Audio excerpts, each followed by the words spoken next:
Hey guys, what's up? I'm Greg. I hope you guys are ready to unpack and get into some good conversations today.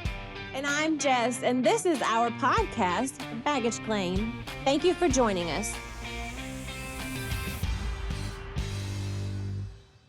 What's up, Baggage Claim? How you guys doing today? We are back with, oh my God, Drew and Amber.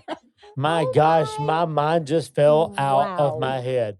So if you're new to Baggage Claim, it's not always like this. We're sometimes put together, sometimes we're not. This is just real life. So if you're new here, it's just we're at a place to create some real conversations around relationships, marriages, all those good things. So, and if you call Baggage Claim your home, welcome back. We're in episode 2, talking with our favorite couple at the moment, with Drew and Amber. The day. At the moment, it could change tomorrow. We'll take it. I'm kidding. So if you haven't listened to part 1 yet, hit pause, go back, listen to part 1 of this episode so you can catch the story leading up. We're going to jump right back into the story. So if you're on this one and you haven't heard part 1, it's probably not going to make a whole lot of sense. So we ended with Katie coming into your home. That was like new for you guys. You went through the foster care kind of program, the system, and then all of a sudden you have Katie shows up at your house. Yeah. Okay, so are we good to pick up from there and let's move forward? She's like 18 months old-ish. Yeah, she's like around 1.5, and we were just doing like respite care. So like we have never taken care of like a child overnight. Yeah, any kid. And how long have you guys been married at this point? Oh, like 2.5, 3 years. Okay, so 2.5, 3 years. But then there was like a little bit of training, obviously, you had to go through. Yeah, we went through like the training to go through it, which like you said, I think it was 8 weeks that we went through like to do 7 that. 8 weeks. And we ended up getting we got that call that Katie, or that we didn't know of, that there was a 1.5-year-old girl that needed respite care, which is like foster babysitting. You're approved to watch them for more than 48 hours. You have to go through training to be able to be a respite. As you should. Family. And so when you do that, though, do they tell you how long she's going to be with you? Yeah. And typically it's like just like with her foster family, they were going on like a weekend trip. And sometimes it can depend on if like their actual parents, depending on where you're at in your stage of foster care, if their actual parents approve for them to go out of town, or there's a lot of factors there. Gotcha. Okay. Just easier and less paperwork for them to stay here. Yeah, there could be other things. We honestly don't even know how we ended up with Katie, but it just worked out. And we met her, of course, immediately fell in love with her. And my mom had us she was convinced that Katie was going to be ours. And Drew and I were like, Renee, we just got this baby. We're just watching her for the weekend. But good gracious. Like she was ready, and like mom just knew. But Can I ask a question though? Because Jess and I have talked about doing this very same thing, but we a lot of years ago, not recently. We know we love heavy. Like it doesn't take much for us to fall in love with little kids or little babies. So did you guys even talk about the idea of we're gonna keep this child for 48 hours or more, and then we got to turn around and give them back? Yeah, the what if part of like, what if where the state where we live is the reunification. Yes, that's what the word said that one. Yes, the reunification. Like our state's really big in that. Like, what if you get involved and you get a little? Did you guys talk about that at all? My kind of was reversed. Like I was scared, and this might sound wrong, but I was scared that I wasn't going to be able to love her to like the full extent. Which I feel like for a man is a normal, like I feel like women sometimes have that natural And I also went into it with my heart guarded. Yeah. Thinking that was going to happen. So, protective. Right. Yeah. But I will say it was just like a different feeling. Like whenever we met her, I was like, oh, this is awesome. And I fell in love with her instantly. Yeah, so the first thing completely went out the door. Yeah. But I would say after about the second or third time, Yeah. we did respite care. That's when So- it started creeping in. So me. you would watch her for a weekend, and then she would go You had back to with the give her foster back? parents. She went back. So respite care is literally just babysitting. So like when we started out, that was kind of in our head of like, this is going to prepare our hearts to be able to let these kids go back, even though we're like you guys, like, or like at least in that moment, I knew like I fall in love very deeply, very quickly, especially with kids. And so we figured respite would be an option for us to dip our toe in the water, allow us to, our hearts to be able to let go because we Yeah. know that this kid's going back to their foster families. Right. Katie just so happened to be that we became really close with her foster parents, and they trusted us when they went out of town. And so, you know, it just worked out where we just got to see her a lot. And I would say about maybe the 4th or 5th time we had her, the husband, he asked me, he was like, man, I saw how hard it was for you to give her back to us. And he was like, I just want to know what y'all got in this for. And so I told him, I was like, you Wow. know, and I explained to us trying to have Why kids. did you get into it? Yeah. So we were trying to have kids, and it just wasn't happening. And we Okay. also just felt like the Lord called us that day. Like Yeah. we didn't think we were ready to like And just jump into I think that. the Lord knew if we had our own kids, we never would have went down this road. Just Okay. being honest, because Yeah. you don't yeah. have any time. Yeah. Well, and to the process is just so hard. Like DFACS, it's not even that, it's not that the system is broken. It's like everything that's involved in it is jumbled to where it just doesn't work, and it's not right now set up for people to succeed in. There's And too that many hands. includes parents. And I found this out in a from one of my clients who, DFACS, where we live, stands for Department of Family and Children Services. yes. And so I in education, I see one side, and then as someone who's trying to get involved and help with the children who have the needs, you've seen the other side. Yes. There's so many moving parts in that of like, I mean, I can see the littles that are in my care every day. I can see like, I know they need this, this, this, and this. Yeah. And the parents, their guardians are not providing this or that. And then you with the families that are like, no, I feel called to be on the other side of that.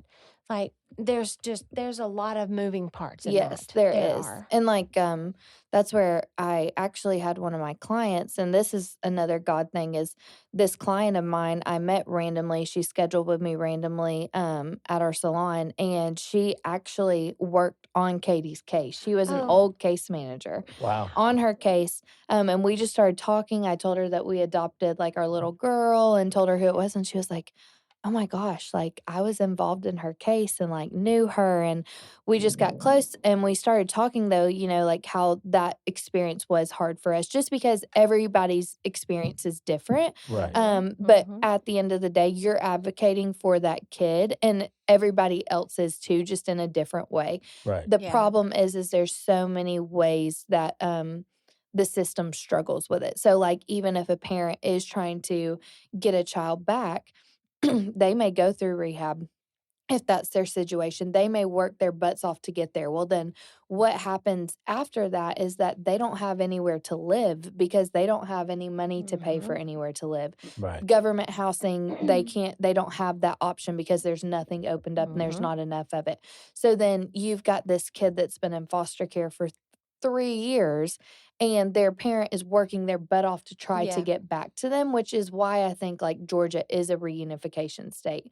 But on the other side of that, sometimes it's hard for the people that have the child to understand Yeah. in that Yeah. way. It's all across the board. And this caseworker that is my client, one of my really good friends now, she was explaining this to me, and I was like, oh my gosh, I wish that I would have like understood that through our process more. Yeah. Because we just jumped in, and you know, in Katie's situation it's different. I won't get into too many details just because that's a private thing for her, but Yes. with her it was so different for us, and we were fighting for her, and there were times where like 1 week we were getting her, the next week we weren't getting her, 1 week we were, and emotionally that Mhm. was just like Mhm. falling in love with that little girl from day one. Right.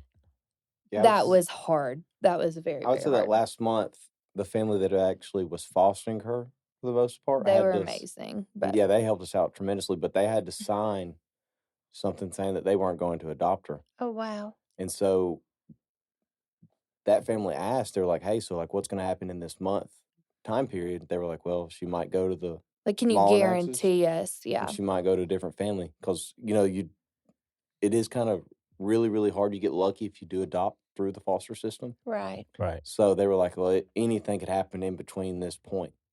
Like if somebody comes in that's been, doing so long, or a family member or stuff Wow. like that." And so that whole month, they'd be like she was saying, "Yeah, you got her. No, you don't. Yeah, you do." Well, and it was just hard for them because they loved her just as much as we did. And Yeah. so it's like, we risk you guys not getting her and her going somewhere where we have no idea?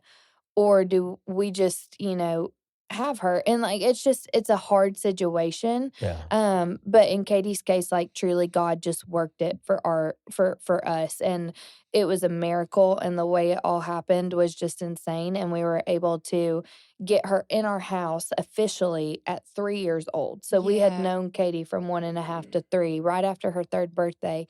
And then we officially were able to adopt her 6 months later. She had to be in our household for 6 months before we could. Oh, wow. And she was the last adoption before Christmas that year. Oh, wow. And so it was truly just one of the hardest things we've ever been through, going through feeling like you're going to lose your child, even though like they're not officially in the state of Georgia Good as your child, but that is your But that's your child. child. And everybody's rooting for you and praying for you, and you would think that would make you feel better, but it doesn't doesn't. because there's Right. It's Yeah. just so like, much, the Bible says, have the faith of a mustard seed. Yeah, You it's don't hard. realize how big a mustard seed is until you got to have that faith. It's so Right. yes. Yeah, it's And so true. to sit there that month and be like, okay, yeah, God, you got it. And to honestly, fleshly being like, everything I've ever wanted, I'm able I to go have get. to. Yeah. Yeah. Right. You know? Yeah. And And in he this, did, it's just yeah. straight up. He Yeah. just worked it for us. And then like we were talking about a little earlier, I don't know if it was on the podcast, but we were That's talking about yeah. how in hindsight everything's 2020. Like Oh, you see things so totally. much clearer. And so when we did come up on hardships in the next couple of years of our marriage, like you realize that us getting Katie wasn't just like for her. Like you would think like, oh, like she's going to have such a better life in the situation she's in. And that's a lot of how people look at foster care kids because they just come from a bad situation Yeah. typically. And honestly, that that's wasn't what the I was case. thinking too. Is like, of course, it's Katie's story. Yeah. And that's how she ended up in your family and who she is now. But in that whole time, it's not just about Katie. No, God It's used about her to what heal us. God was doing to you and Yeah. through you. Because just as a couple, aside from Katie, you've been through a lot of struggles. Yeah. That would be really hard on pretty much every couple that you Yeah. could, put yourself in their shoes. Yeah. And that's how like we feel like I truly feel like with struggling with infertility Yeah. that Katie really came into our life and God's timing of everything was so perfect. And when we went through the hardest thing I think we've been through till this day was a miscarriage that we had Right. in 2024. And that was the first time in, at that point, 4-ish years that I was able to get pregnant at all. Right. So how long you had Katie up until that point? Well, we adopted her in December and that I got pregnant in April. Okay. So like Okay. literally right after. Okay. Wow. Yeah, it took that stress off. Yes. Well, and it's too like Katie, my desire in my heart was to be a mom. And Mhm. Katie was that for me. And like Drew and I had finally gotten to a point where we both told God, like, you gave us Katie and you Mhm. made that work and you did the impossible. And we will never question what your plan is for it again No. because you did that. And like she was the greatest miracle that could have happened to us. Wow. So it was like my heart, I think, filled so much with being Katie's mom Mhm. that then you didn't have the stress of like, well, am I ever going to be a mom? Am I ever going to have this? Because that Right. does impact people who are going through infertility 100%. And so when I got pregnant, I mean, me and Drew were beside ourselves. Drew drove to Walmart at 11 p.m. at night and bought 6 pregnancy tests, and I took all of them within a 5-minute period. Oh, wow. Yeah, we both looked like, what's same that cup sign of mean? pee and everything. What is that? Yeah. Right. And we were pulling out every single one every time. We were like, wait, it's still saying I'm pregnant. It's still saying I'm pregnant. Oh, wow. And we just couldn't believe it. And it was one of those things where we were just like, God is so faithful. Like, and Yeah. everybody told us, like, once you adopt Katie, you're gonna get pregnant on your own. That's just how it happens. And then we made it to around 7 weeks, and I got an ultrasound, and they were like, well, things just aren't looking right. Like, this isn't shaped correctly. And to people who are going through infertility, the medical field is so used to it now that there's no sensitivity in it. So it is just like Wow. a business of just like, this just doesn't look right. We're just preparing you. And that's very hard for us 4 years in waiting. Like, Yeah, you've been trying. what do you mean? Yeah. And like, this was our miracle. What do you mean? And Right. and then so when we got back in, we came in at like 10 weeks. I was going in every week, and we still had a heartbeat every week. And Yeah. I was just like, I'm a very like black and white person. Yeah. So when the doctor told me like, this isn't looking viable, we're just gonna like prepare you, I was just like, okay, this is okay, like that's fine. And I was coming to terms with it. Well, like Drew's over here, and he's like the best because he's like, our God can do big things. He's already showed us he can do big things. Yeah. And in that, I was like, yes, that's what I should believe. But like, I was in the mindset of like, okay, I'm just protecting my heart. Right. So when we went at 10 weeks, I walked in the ultrasound, and I was like, maybe like we'll still have a heartbeat. And they told us Yeah. that we didn't. And Wow. that was like, okay, like I don't even remember like how I could even feel in that moment. I started to say, how emotionally do you process that? It doesn't hit you immediately. Okay. Like when she said it, Yeah. like it didn't click. Yeah. And then she asked us, she was like, well, do you want me to turn the monitor on?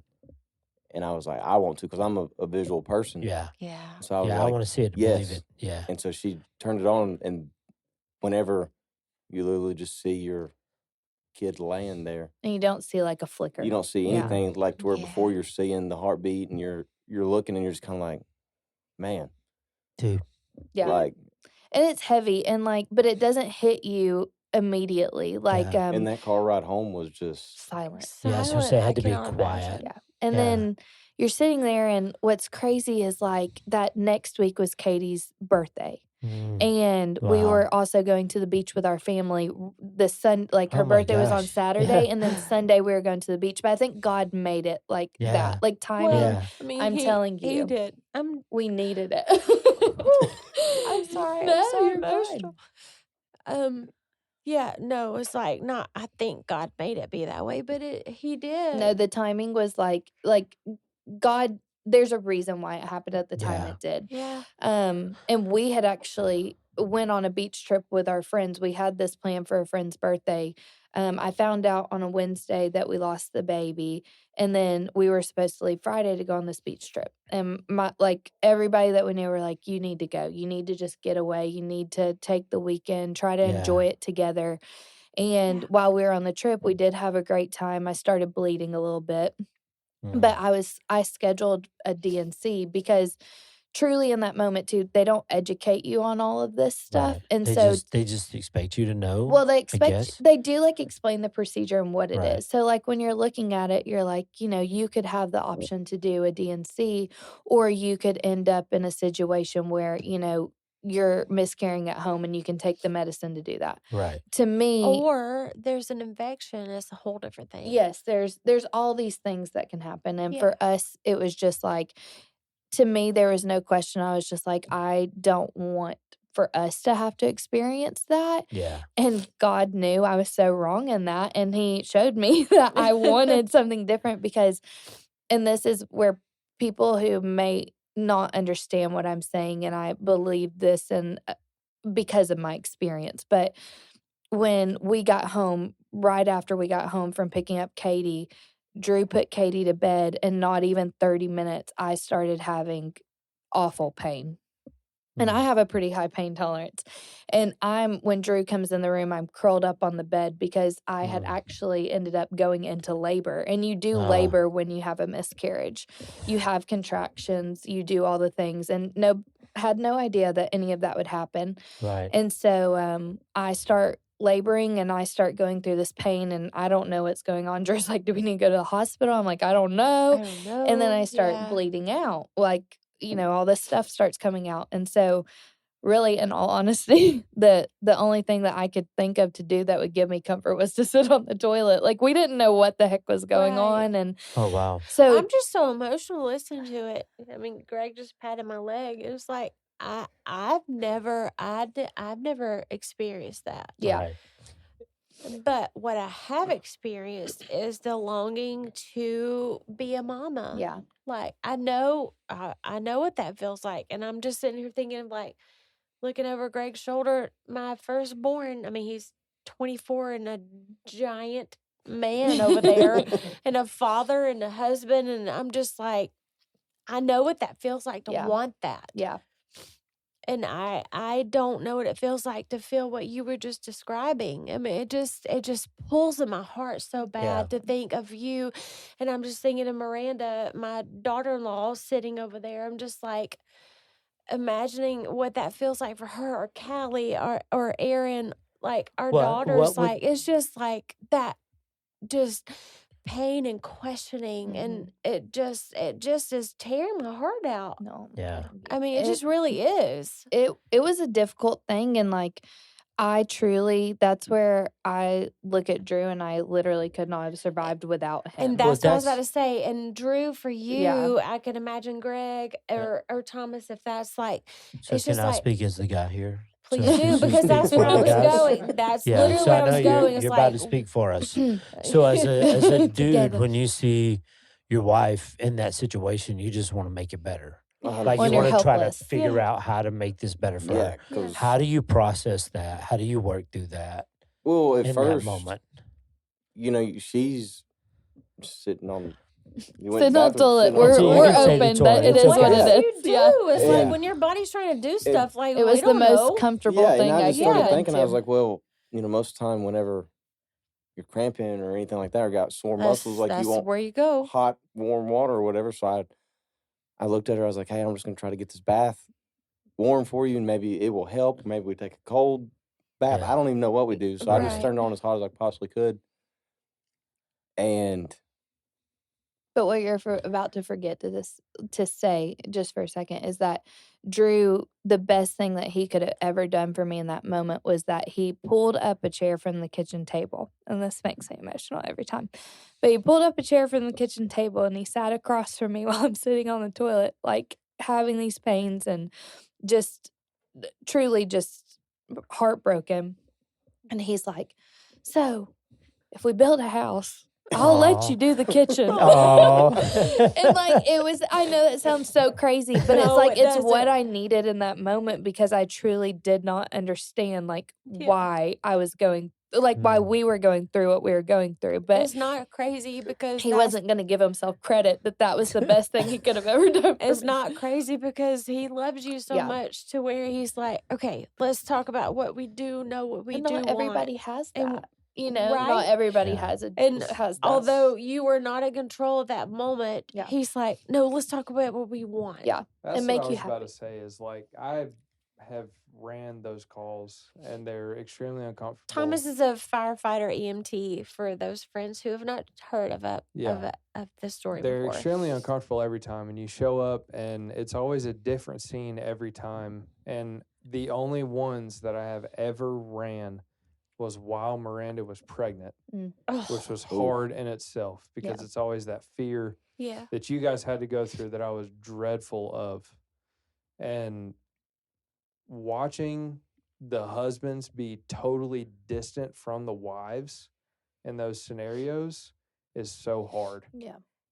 So to hear that somebody was present in the moment it brings joy, because you're going through the same hard moment at the same time because both of you are losing a baby. One person is losing the baby inside of them and the other person is losing the baby that they were hoping to have. Yeah. Yeah.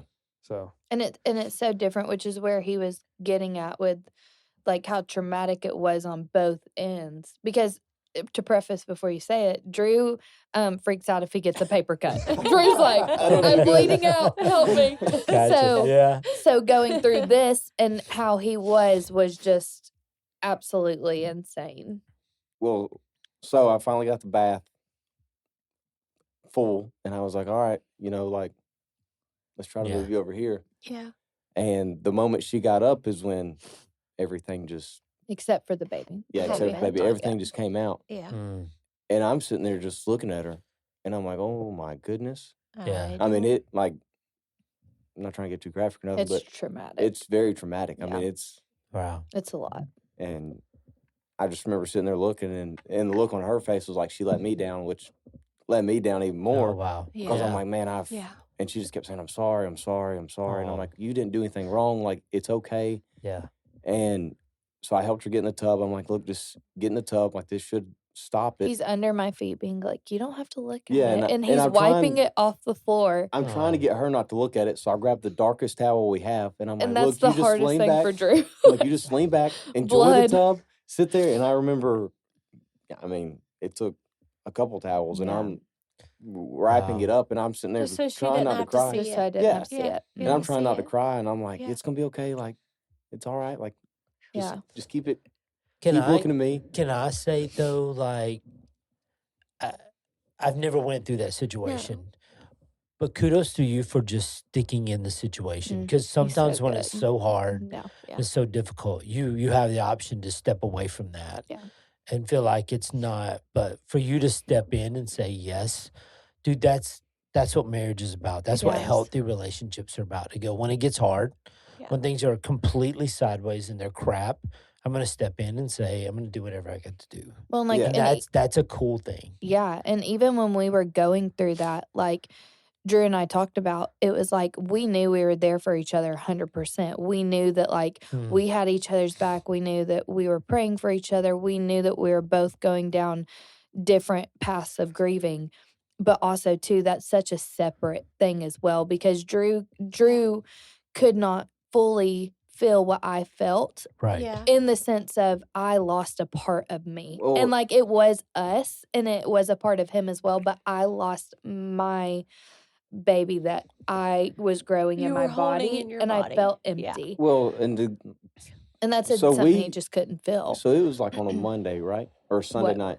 It was a Sunday night So it was going a Sunday into night. Monday. So we were, planning on going to work the next day and all this stuff. And excuse me. And so that took several hours, that whole Mhm. period that The we went through. process. Yeah. And I remember her sitting there, and we're in the bed, and she's like, just go to sleep. You got to go to work. And I'm like, heck no. No. Right. I'm like, I'm not going to flipping work. Yeah. No. And so I remember her being like, no, like, seriously, like, I think I'm fine. Like, Because I the don't feel hot any water more pain. stops your labor. So like I stopped having pain during I the didn't know that. Yeah. Right. And so I was like, okay, like, you sure? And she's like, yeah, just go to bed. Well, you go, what, an hour? Yeah, like Well, I laid like after I'm an asleep. hour or two in the bed. And so this is the part where I think we handled it differently, because after that day, I think we kind of split a little bit. Right. Like and we so- knew we were there for each so other, when but we that time I'm weren't asleep, together. She That's actually weird. ended up passing the baby. Oh, Mhm. wow. And so she had to sit there and be like, well, what do I do? Oh, wow. Do I pick it up? Do I do this? Well, I Do did. do Like I that? just held the baby in my hands for what felt like hours, but like I also too, it's such a traumatic thing of like I could have woken Drew up, but also too like it was so hard for me. I didn't want him to have to carry that burden of also seeing what I saw and having to, what do you do with your baby? And it's a different process for both. So like he didn't have that side of it, but also like you were saying earlier, Drew's a fixer. Drew wants to make my life like Yeah. as simple and easy. He treats me so good, and like he couldn't fix that, and that No. was destroying him. Right. And then I was also on the other side of it, feeling like a empty and a failure that my body Yeah. couldn't do what it was designed to do. So we were there together, but we were on two separate paths of grieving. And so, like, I think if you fast forward the next couple of weeks, even months, like, it was like the elephant in the room. Like, we're sitting there, but we didn't want to talk about it because I didn't want to bring up any trauma for her, and she didn't want to bring any trauma up for me. So you sit there and you're just kind of like, what do you do? yeah, how do we move How forward? do we go forward? Wow. I But would say, I mean, we've never been in your shoes together or previously in our other marriages, but I would say I'm very emotional just because I'm a mama and now I'm a grandmama, and I'm just putting myself in the shoes of like what that would feel like to be in your shoes or to watch my loved ones, my children and their spouses be in those shoes. But like for me and Greg, I can imagine that you want to be the fixer and you want to fix it and make it better for me. And I would feel the same way that you would have felt. I would have felt like a failure. Like I cannot do the one thing I feel like that God designed my body to do. And see, like, I think we got to a point where we were honestly, I'd say, a little distant from each other. And I mean, like, there's one night, but not in a bad way. Like, not in a bad It was way. just like, But I like you mean, said a you second can't ago, be it's like, close when there's something. yeah, how do you wedge. do that together? Because there's two very different feelings. Yeah. Oh, yeah. And like I told her, I was like, I don't mean to be disrespectful in this aspect, but like, you had the baby, you felt the heartbeat, you were one with a child. Yeah. And I was like, I never had that connection. Right. Yeah. I was like, and so like I told her, I was like, I feel like you're going to grieve a lot more than I am. So don't think that I'm not. But it wasn't the upset. case. We just grieved differently. Yeah. And like, Right. so Yeah. I'm very much of if something truly hits me deep, I just shut off everything. Yeah. Right. And so. And I don't. I feel everything. And so once I could, Which is fix how it. couples work. Yes. Oh, yeah. yeah. But what It's you just- just said though is like, even though I didn't say it, that's how I felt. That the whole idea of this whole podcast that we even brought the idea forth from was the communication part. Yeah. And the ability to say we are feeling this differently, but we're feeling it together. Yeah. Is a really big deal. And there was never a question that we knew that like we weren't there together. It was just like we didn't know how to move on. I didn't know how to move on. And you know, that's where a little bit of Katie comes in, because Drew couldn't fix it, and it wasn't any of his ability, that like it wasn't an inability on his part. No, like he was absolutely doing not. everything that he Yeah. could. But it was one of those things where I had to, number one, remember why I was where I was at. And I had to remember that we told the Lord, if Katie was it, that was it. And I got to the point of grieving. Like, we went on this vacation with my family. And that's why I was saying it didn't hit immediately. Like, this was months that we went through this grieving, and really my grieving didn't even start until like a month later. But like, I was feeling things. Like, I walked in the room on the beach trip to get ready with my mom and just started bawling and didn't have any idea why. Yeah. And Well, the start of that trip didn't start well either. yeah, I also lost my wedding ring at the Walmart in Destin at the start of the trip. So I Oh. truly felt like Mind my you, life was falling The whole way apart. at the beach, she was like, I think for our 5th year anniversary, we should get a new wedding ring. No. Yeah, but I And then didn't she want to lost lose it. And you're it. like, And then did she threw it down in you- Walmart. But then- 100%. She hit it. In the But then produce Drew section. did realize when I was squalling in the middle of Walmart while my We were father-in-law at is 1 hour. on the floor looking for my Oh my ring, that like, okay, maybe this gosh. is not the time to make a joke. But he still did, because he's Drew. Aw, he's Oh, Drew. But, He's just trying. He's but- just doing the best he can. But you know, I think it gets to the point where I was going through this time and not understanding. And then one day it's like I looked at Katie and I said, truly, I cannot sit here and question why God did not No. let me meet mine and Drew's baby on this side, and look at Katie and question God's plan for our life. And it was truly Katie that got us through that, because she is the light of our life, and God proved so true with her. So who am I to sit here and question? Yeah.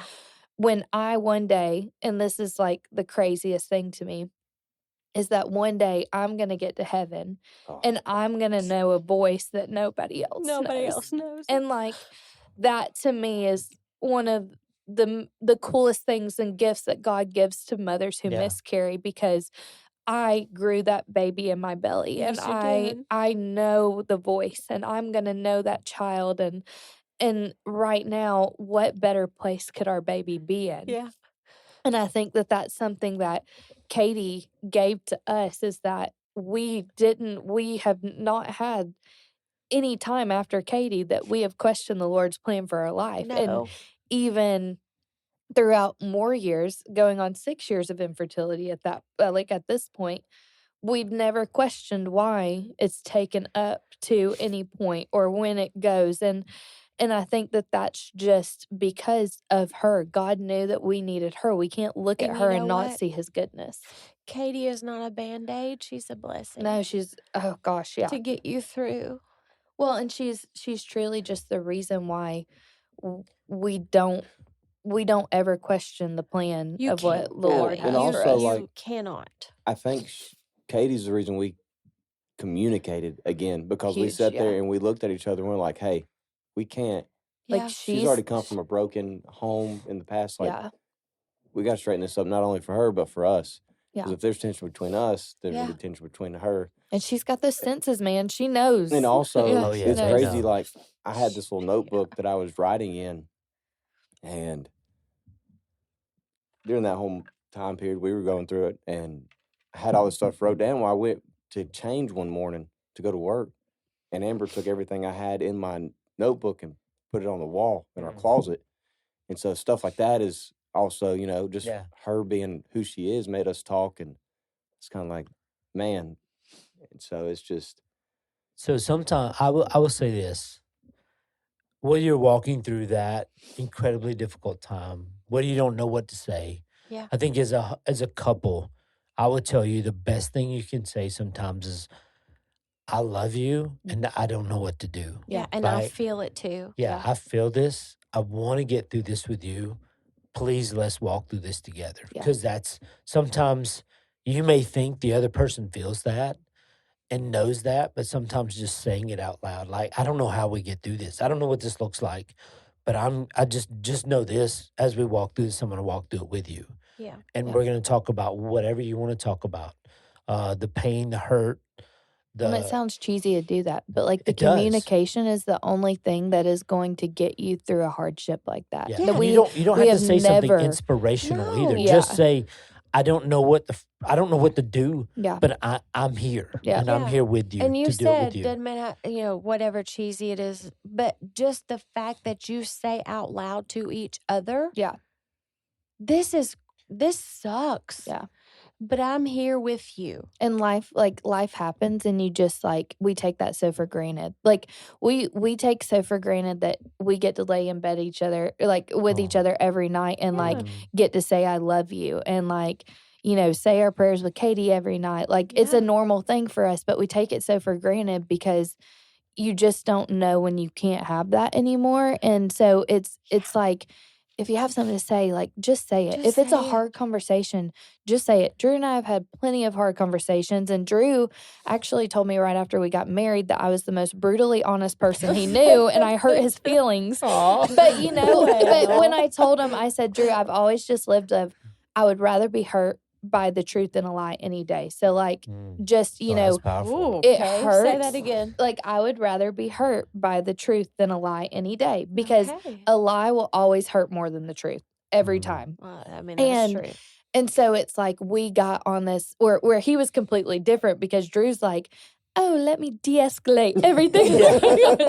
and I'm blunt, okay, let's talk it out. And Drew's still 30 minutes well, it makes me trying mad to 'cause come I'm over here back. stuttering, and she's 4 lines ahead of me, and I'm like, witty. wait a I second. can get it. Hold on. Pump the Yeah, brakes. we I'm still talking we about don't her argue first. well, because Drew gets mad, and then he starts stuttering, and then I'm done with it. Once I say what I mean, I don't mean it in a mean way. We spoke our heart out. Drew's 30 minutes later, hey, let's talk about, and I'm I am done with that. I was done 30 minutes ago. Yeah. Yeah. But the hard conversations are what brings you closer it's what makes you happier. And like, if you love somebody hard doesn't mean that you love them so much that you're putting everything in. Loving somebody hard is being able to tell them the hard things Well, and Yeah. being I able saw to a have those thing conversations. one time it was talking about is this couple getting married, and the husband wrote a speech for his wife, and he was like, when I say I love you more, it's not a competition.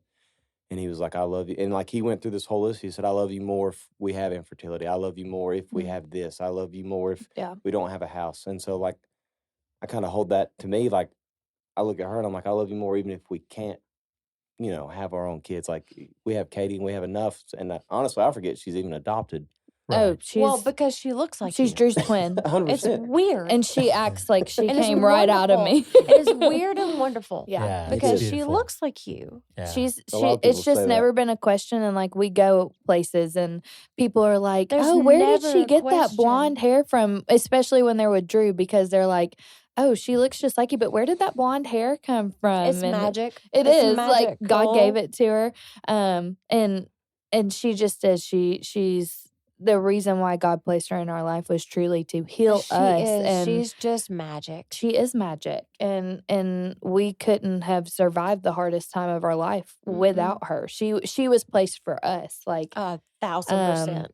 and it's just crazy looking back at it now, because that was, we just met this girl who loved a pig and then we prayed over a pig, and God just brought it all to fruition. And it sounds crazy, but it's not an accident. It's not an accident. It's just not. None of it is. And God had it in control It's from just the crazy to beginning. see, like, how you see those painters, they start with an empty canvas, and then once they get to the end, you're like, wow, I didn't see that whatsoever. And in this, I guess, 6-year journey, like, that's why I look at it. You sit there, and in time, you're like, man, this is, hell on earth, honestly. And you go through all these things, and you're like, there's no way that this could get any better or get any worse. And once you sit there and you see the painting that is painted, and you're just kind of like, man, like, what a life I do have and what a life I will have. Yeah. And I So think true. one thing that I would like just to say to anybody that's listening is that, especially with infertility and miscarriages and losing your baby, no feeling that you ever feel is invalid. And just because you never got to meet your baby doesn't mean that wasn't your loss. And I think that one of the biggest things that I wish people would have done before, like Drew and I went through, that was talk about it on both sides. And that's why we are so open about our story, because we went through it and we had no idea what that held. And people go through multiple. People go through so many, and then they finally get their chance, and it's amazing, but it doesn't discount what they went through to get there. And I just think that more people should talk about their experiences and be open and share the hard conversations. And even when it hurts, like, obviously you can see, like, we cry like babies every time we talk about it, because it's the hardest thing we've ever done. But if it can make a difference in somebody else's life to know what it's like, and know that other people feel the way that they do on the husband side, and like what I went through, then that's what we want to do. And I hope that And that's the thing. Like, people I hope, do. like, our story does impact somebody. Like, I hope it's a bridge to get over the pain. Like, sometimes I think pain is good and it brings you closer together. But I also hope that these conversations, we're able to help whoever skip it. And it's not even just like get over the pain, but it's okay to carry that pain with you. Yeah. Because Well, it makes you who you are. Yeah. Yeah, we've talked about it in previous episodes. There's beauty in that pain. There's beauty in the brokenness. 100%. There's beauty in I the will tell you brokenness. this. I think this is a beautiful place for us to wrap up. Yeah. To say God's still painting your canvas. Yeah. Always. Man, and not to be emotional, but I'm going to be emotional anyway. we thank you for sharing and being open, Yeah. because it's one of those things we don't talk about a whole lot, and we should talk about more. Yeah. I'm all about, let's talk about the hard things we don't talk about, and let's just try not to figure out what the painting looks like before it's finished. Yeah. Like, so many times we want to figure out what that looks like, but I believe even for your lives, God's still painting, and He's like, whoa. You think you think it's pretty now? And Just wait, I'm not even done yet. Yeah. And we've And used so- the analogy too a lot about the puzzle pieces. Yeah. But I think Drew, you said it beautifully. Like the painting is still being Yeah, painted, it's still and the going. puzzles being still put together. And as you look back at it, it gets more beautiful because So where if you're listening to this, wow, wherever you're at in the world, whether you're brand new into your relationship or you've been in it for years, God's still painting. Let him paint. Enjoy the beautiful art that he's creating and just enjoy the relationship you're in. And Drew, Amber, thank you so man, much. yeah, thank you. Thank y'all. Thank you for This sharing your is story. Thank So y'all for fun and an letting us- honor. And if anybody who's listening, if you have questions, you want to reach out to somebody, you want to, if there's something, I have lots of people pointing at me right now. if there's questions you have, maybe you're going through that and you need some help, you need some insight. I don't want to volunteer because I know you run No a volunteers. business. You- Yeah, no. I know you do. We're You so guys have open a with lot our of going story. on. Yeah. Reach out to us. We'll connect you guys and allow Yeah. you guys to kind of, we'll be the bridge to maybe help if you guys can help some people who are struggling with this or this is an issue with them that this there, even through foster care, through the adoption process, through the infertility. Like you guys, your story is deep. To be married as short as you have, there's a lot to it. And so wherever you're at, if you're just saying, man, I need more. I want to hear more. Reach out to us. You know how to get in touch with us through the website, through email, through all our socials. I'm not gonna plug anything because it feels so stupid and shameless at this point. What But does I Michael just, want to say? Michael, you have something to say? Kind of. Yeah. Okay, go ahead. No, well, Go for it. And I mean, one, I'm sitting here listening to your story, this story in your life for the first time, and I've known y'all for gosh, how many years? Yeah. You know, Good and amount of so years now. one, like it blows my mind to know that I knew y'all as y'all were walking through this, and I'm hearing this story, you know, and understanding, and I get that, but also like it brings up a lot of questions, like in my mind, in a sense of one, like what was that initial push that made you communicate when it's so hard? Yeah. Like Drew was saying earlier, like, hey, I don't want to say something because it's going to bring more trauma up for her. Yeah. She doesn't want to say something because it's going to bring it up for me. Well, So that's the first side of it. And then on the other side, for me as an outsider, like my brother has walked through this. And also I have friends who walk through this right now. And as an outsider looking in, part of it is awkward because you want to love, you want to care, but also you understand they're going through trauma. So there's not as much of the intimate connection between a relationship and the marriage y'all have to need to work through that communication. So as an outsider, what ways are ways that people can love on y'all That's a as good you're walking through question. something like so I that? think Amber said this best because I think just having an open ear sometimes, just being able Just to show vent up. and just be there. Yeah. Just, Mhm. I mean, I feel like you don't have to say anything to love Like, somebody. Yeah. Oh, We had- that's a good point. We had And- family You and don't friends have to be able that to have to say anything to love somebody. Yeah. And I think like just being present because in that time, me personally, I felt like no one cared. And like, I know that's not the case, but I was like, man, I'm in this by myself. And then I withdrew myself from her because like you said, I didn't want to upset her or bring anything to that. And I think, I mean, honestly, we fought a little bit in it because it brought up tension and like we were both heartbroken. And I think one day we were both sitting there and I was like, look, I'm not going to let the devil win. Like, I love you. I want to work this out. And I think we just ended up. you almost get to a point where you're grasping at straws Yeah, of you're just like, grasping at this it for isn't how anything. our marriage has always been. We're so distant from each other. We've got to fix it or we're not going to make it. Like it, and that sounds so dramatic, but that's what happens No. is people stop caring. It doesn't Yeah. sound dramatic. And when you get in your marriage, when you stop caring and one person's on that train, then your marriage is going down because it takes two to tango. You've got to have it. And you know, with us, we had family and we had friends that showed up for us, and like our family was our rock during that time. But there was even times that like Drew couldn't get to me, but Drew, like, and one of my friends were talking, and Drew and Katie left for the day, and one of my best friends, Alyssa, came over and she showed up at the door. Like, she's one of my middle school best friends, and she showed up at my door and I was like, Alyssa, I can't today. Like, I literally looked at her and I was like, I cannot today.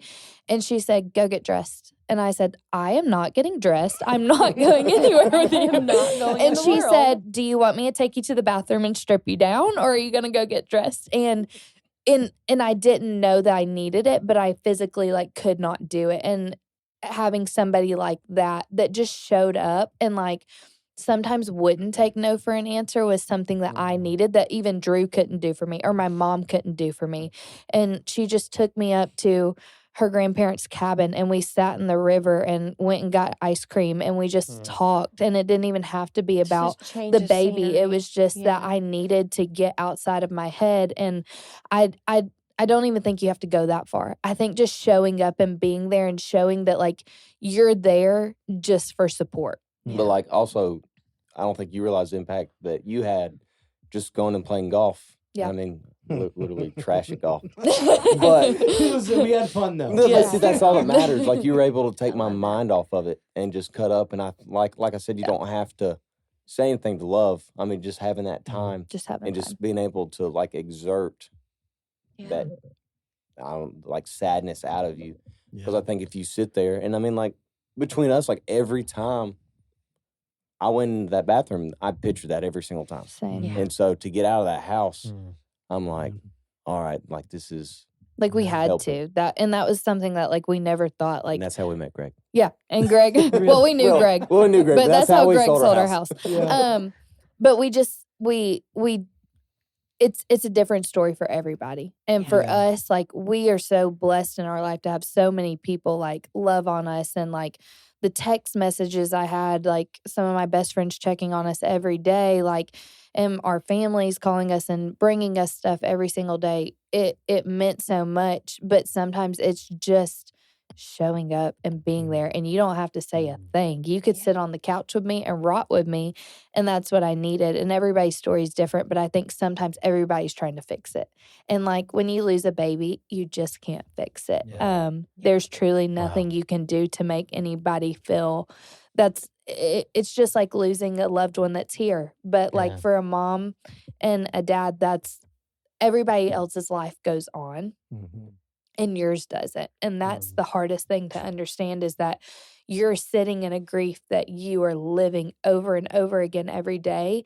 And because that baby wasn't here, like if something, God forbid, ever happened to our baby, which I could not stand, everybody in the world would show up and nobody would ever leave our side because we would be in a ditch and they'd have to come dig us out. Yeah. But when you lose a baby that no one's met yet, everybody's world still goes on. And that's a different thing about a miscarriage, is that people don't understand, is that nobody knew that baby. And nobody knows how to handle it. Grief is grief. Yeah. And having experienced losing a spouse, and you're saying how everybody's life goes on, it happens too. Yes. Even when people knew my husband that died, everybody's life goes on. Yeah.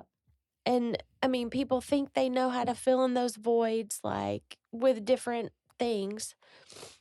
But I will say, like a miscarriage, like we friends, family, we don't know how to support that. Yeah, because it's such a taboo thing to talk about. It is. And that is why we are so open about it, because people need to talk about it. Women need to know what you go through, because if they ever experience that, they have some type of connection. And that was one thing that when we actually, my sweet brother Clay, when we got home from that beach trip, right when I started miscarrying, Clay had stayed at our house to house sit our dog. He had done all of our dishes, hung up all my clothes, got me flowers, and he also got me a devotional that was called Held. And I highly recommend it. I'm not sure who the author is, but it was about a woman who went through a miscarriage. And I didn't pick it up for a month. Like I just couldn't. And then one day I picked it up, and it was her talking about how in the womb, nobody can see that baby. Like you know your baby, you know you have one, you know the heartbeat, you know all these things, but you've never seen that baby. God still in the womb can see every single detail about that baby, because he knit that baby together in your womb. And it was in that moment where that was like a turning point in the grief for me. And Clay's over here like, I just bought this because I thought it would be good. Yeah. I don't know. And months, Somebody recommended it. It's cool. months later, I go to Clay, like we're having this serious conversation and he's having a hard time. And I said, Clay, shut up. I said, look, I said, I've never told you this, but you are truly the one that turned my grief around, and you didn't even know it because you bought me a book off of Amazon that you thought would be a good idea because you typed in devotionals for miscarriages. and it sounds so silly, but I said, you were the one that brought that light back into me to where I could be there for my daughter and my husband and I could heal. Right. And he just like started bawling, but it was just that simple gesture of he didn't say anything to me. He didn't have this long conversation with me. He brought a book and left it on our table when we got home, and I opened had it a the month same later. experience in my Crazy. grief with a book. Yes. I don't even know who bought it for me. In my grief, it was 1,000 Gifts Yeah. by Ann Voskamp. And I still talk about that book 16 years later. Yes. How it, same thing. It was like, I truly don't know who bought me that book, but Yeah. it changed my world Yeah. the same way of just looking at everything a different way through Yes. God's eyes and through like, there's thinking about, it's not just about me. Yeah. And it's not. It's about what God's doing through me. Yes.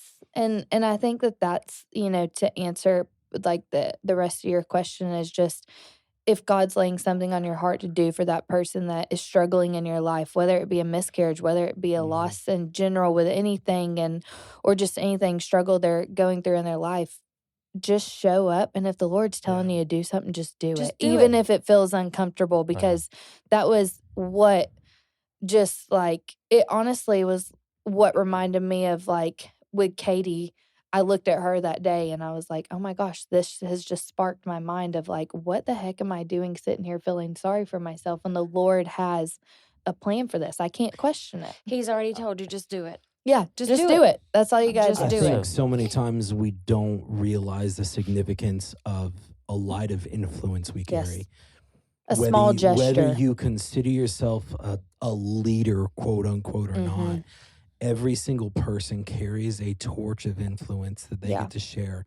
And it's up to us what we do with that. Yep. It is. And I only multiply your encouragement and what you said is to say, if you know someone who's walking through it or whatever it is, it doesn't have to be a miscarriage or anything. Just a small acknowledgement, a small amount of time. I mean, gosh, what is an hour to me in my time? Just do it. It could be life-changing for the person that's grieving. It really can. Yeah. Exactly. Yep. Yeah. Anything else we need to say? I'm really, So- really, really thankful that you two said yes when we asked We you. were so happy to. Yeah, thank you. Drew was a little Because- nervous. He's not a public speaker. Neither am I. But he did so good. Yeah, Neither Well, am luckily I. we're He just killed in our it. home. Yeah. There's only So 6 people here. I would I can say, do this. Drew, Amber, thank you for sharing your Thank story. you. Yeah. Thank you Thank for y'all being a For part allowing of us to do the that. baggage claim journey that we're on. Mhm. It's My heart is really beautiful. full that you have been brave enough to share your story, because not a lot of people will share that kind of story, and I'm really thankful. Thank you. And the encouragement. I think you said it. It's such a beautiful, for me, it's such a beautiful picture. God's still painting, He's Yeah. still Yeah. painting. and He's not Absolutely. done.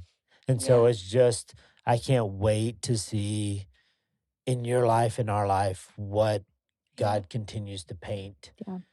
through your story, and Thank you. even through baggage claim, like something we started just as an idea, to see what He does with it. He's And a still year painting later, that story. here we Yeah. Good gracious. Here we are a year later. We So still don't know what we're doing, but it's doing something. About to have a But- 50th episode. But yes. still, like, thank y'all for Yes. like going out and finding people to talk, and y'all being vulnerable as well. Yeah, like y'all following your call and doing this and getting out of your comfort zone and asking people questions that people don't normally ask. I mean, what you're doing could be life-changing to other people hearing it. I think our stories hold so much power, That's true. and we They keep do. them to ourselves because they may hurt somebody's feelings, or they may Yeah. trigger somebody, or they may bring up things in you that you didn't want to revisit. But they have so much power to Yes. change somebody's life, and I think it's special what y'all do here. So thank you. Awesome. Yeah. Man, I couldn't think of a better way to finish our No, episode. yeah.